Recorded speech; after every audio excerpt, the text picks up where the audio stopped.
Some moments have the power to inspire a movement. For the food revolution, I believe that right now we're at one of those pivotal moments. I'm Baskin-Robbins, author of the bestseller 31-Day Food Revolution and co-host of the Food Revolution Summit. I want to congratulate you again on your choice to join us and to be a part of an exciting movement. I'm going to get a little personal now and share my family's food story. It's a story of ice cream, 31 flavors of ice cream, and it's also a story of health and transformation. And I'm going to let you know more about what to expect from the Food Revolution Summit. In 1953, my grandpa Irv co-founded the 31 flavors ice cream company, Baskin-Robbins. My dad John grew up with an ice cream cone-shaped swimming pool. He was groomed from early childhood to one day run the family company. But when he was in his early 20s, he was offered that chance, and he said no. He walked away from a path that was practically paved with gold and ice cream to, as we jokingly say in our family, follow his own rocky road. He moved with my mom to a little island off the coast of Canada where they built a one-room log cabin, grew most of their own food, practiced yoga and meditation for several hours a day, and named their kid Ocean. That's me. They say they almost named me Kale, before Kale was cool. On behalf of my future social life, I gotta tell you, I'm really glad they took the more conservative route on this one. But we did eat a lot of kale, and cabbage, and broccoli, and onions, and other food from the garden. And in time, we moved to California, and my dad began to investigate the food industry in which he'd grown up. He went on to become a best-selling author, inspiring millions of people to look at their food choices as a chance to make a difference in the world. His 1987 bestseller, Diet for a New America, has been credited with helping to start the modern health food movement. My dad's message became a national media sensation as major outlets called him the rebel without a cone. In the 5 years that followed, consumption of industrialized beef in the United States dropped by more than 18%. Now, my grandpa had been unhappy when my dad walked away from the family company. In fact, he and my dad went years without speaking. But then something remarkable happened.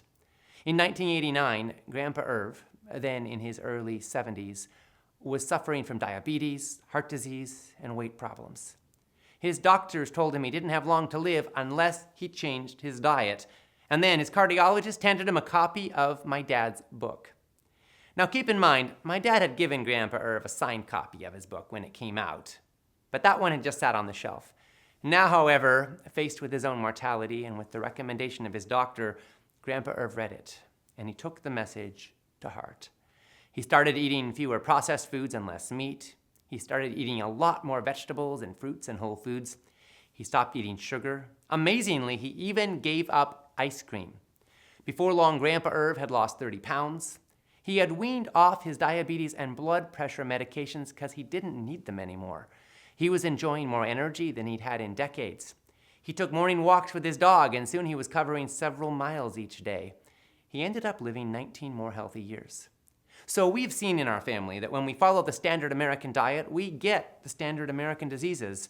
And we've also seen what can happen when we decide to make a change. When people eat less meat, sugar, and processed foods, when they enjoy more whole plant foods, they become a lot less likely to suffer or die from chronic disease, and they become a lot more likely to love their lives. If my grandpa, who was known as one stubborn cookie, and who manufactured and sold more ice cream than any human being who's ever lived on this planet, could make radical dietary changes, if he could even give up ice cream, then I think there's hope for all of us. I was inspired by my grandpa's and my dad's legacy of leadership, and when I was 16 years old, I founded a nonprofit organization called Yes. We mobilized and empowered young leaders who were working for peace, human rights, sustainability, democracy, and freedom around the globe. I worked with leaders in 65 countries, and as I traveled the world, I saw that everybody eats, and I saw that what we eat is having a huge impact. I saw that all over the world, the American way of growing food with agrochemicals, GMOs, and factory farms was spreading.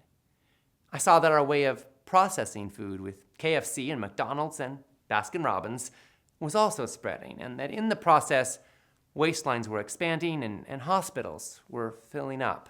I saw that people were getting sick with diseases that had been unheard of just a generation or two before. So after 20 years of directing the nonprofit, I decided it was time to join forces with my dad and to focus on food directly. We started Food Revolution Network to stand up for healthy, ethical, and sustainable food for all. As CEO, I've guided our organization to inspire and empower millions of people around the globe. So why are we calling for a food revolution? Well, we've now got thousands of credible studies published in peer-reviewed medical journals telling us that certain food choices can prevent, maybe even help to reverse most major chronic illnesses. I'm talking about heart disease, type 2 diabetes, cancer, even Alzheimer's. These same food choices could save billions of animals from torture in factory farms and could also help to restore our topsoil, our climate, and our water for future generations. Now that we know, it's time for action. The knowledge in this summit will bring together the world's top experts in food and health. You're going to get leading-edge nutritional insights and knowledge that can not only help you, but also help you support the people that you love and care about. The summit runs from April 27 to May 5. On each day of the summit, you're going to hear my dad conducting 3 thought-provoking interviews. We'll broadcast these interviews at 11, 12, and 1 Eastern Time. That's 8, 9, and 10 a.m. Pacific. And I'm going to be there with you after every interview to share my takeaways, to answer your questions, and to help you to put what you learned into action. If you can't join in live, you can catch any of the interviews on 21-hour replay. I've got to tell you, I am just thrilled that you're taking an interest in healthy food.